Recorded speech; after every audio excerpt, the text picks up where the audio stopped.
Boston থেকে Charles MGH station, যেটা হচ্ছে মেনলি বস্টনের বেকন হিল এরিয়ার অন্তর্ভুক্ত, সেইখানে নেমে আমরা এই ফুট ওভারব্রিজ ধরে আস্তে আস্তে এগিয়ে যাচ্ছি। আমাদের আজকের গন্তব্য হচ্ছে চার্লস রিভার। এই রিভারের কাছাকাছি গিয়ে সেই রিভারটাকে খুব ভালো করে দেখা। আজকে অসাধারণ প্রকৃতি আমাদের সাথ দিচ্ছে। রোদের তীব্রতা খুব একটা নেই, বাইরে প্রচণ্ড হাওয়া। কি ট্রিমেন্ডাস হাওয়া বাইরে বয়ে চলেছে এ বোঝানো সম্ভব নয়।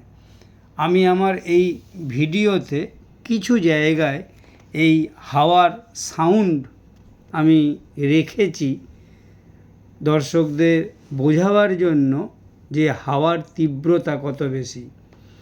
যেহেতু আজকে শনিবার, সেই জন্য এখানকার প্রচুর লোকেরা এসেছে। ওই দূরে আমরা দেখতে পাচ্ছি চার্লস এসপ্ল্যানেডে মেট্রো স্টেশন, যেটা সেই মেট্রো স্টেশনটা আমরা দেখতে পাচ্ছি এই ফুট ওভারব্রিজ থেকেই। ওই মেট্রো স্টেশন থেকেই আমরা এই রাস্তাটায় এসেছি। যেটা বলছিলাম, আমেরিকায় সোমবার থেকে শুক্রবার একটা হেপটিক ওয়ার্কিং শিডিউল চলে এবং স্যাটারডে সানডে পুরো ছুটি, অর্থাৎ ফেস্টিভ মুডেই এরা থাকে।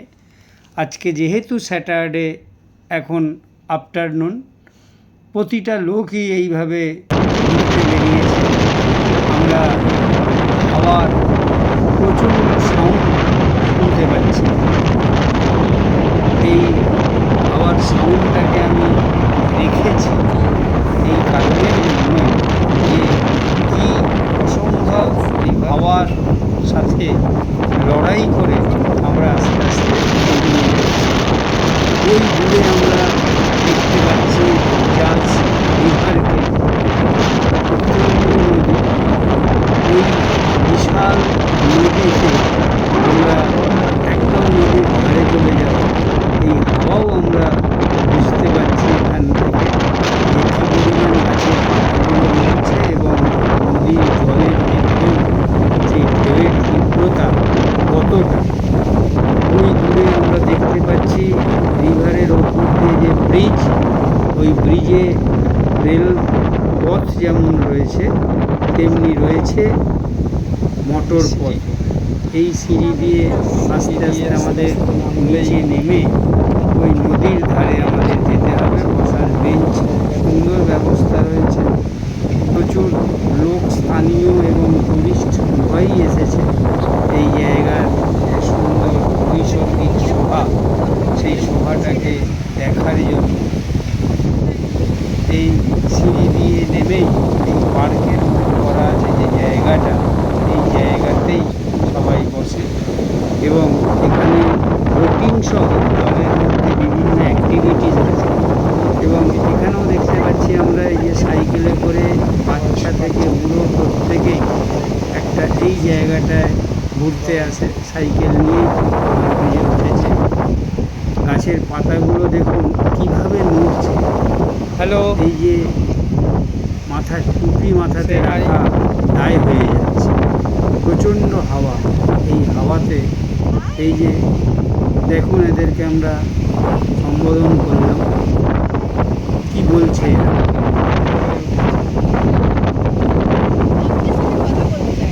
এখানে এত হাওয়া, আমাকে লিটারালি এটা ধরতে হয়েছিল, আমি পিছিয়ে যাচ্ছিলাম।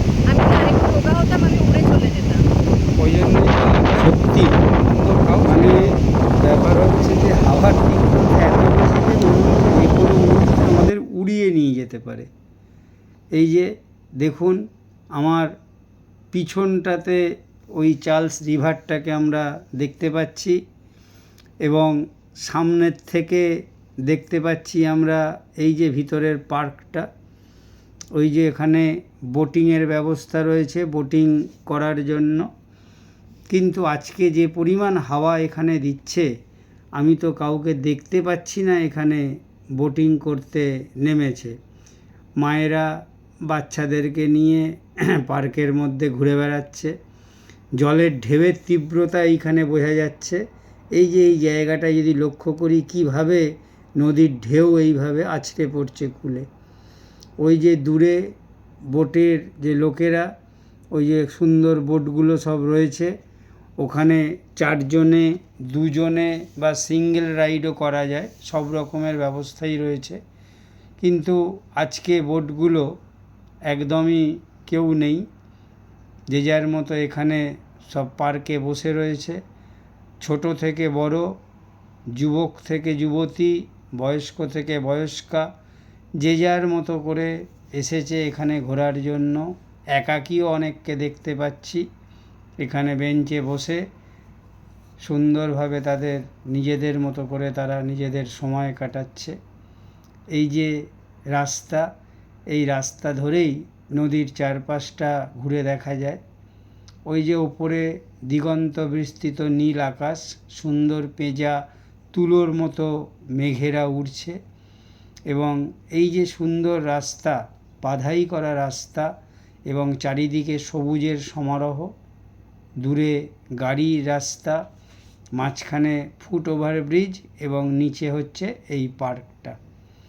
এই যে দেখা যাচ্ছে ওই যে বসার জায়গা, বসার জায়গাতেও নানা রকমের লোকজন, এবং ওই দূরে চার্লস রিভারের পাশে সুন্দর সুন্দর সব বিল্ডিংগুলোও রয়েছে। বোটগুলো সব সার দিয়ে দাঁড়িয়ে আছে। হাওয়া যদি কম থাকতো তাহলে অনেককেই আমরা বোটিং করতে দেখতে পেতাম। হয়তো আমি নিজেও এই বোটিংয়ে অংশগ্রহণ করতে পারতাম, কিন্তু এই হাওয়াতে কোনোভাবেই সাহস জোগাতে পারলাম না। এখানকার স্থানীয়রাই সাহস পাচ্ছে না, আমি তো বাইরের থেকে এসেছি।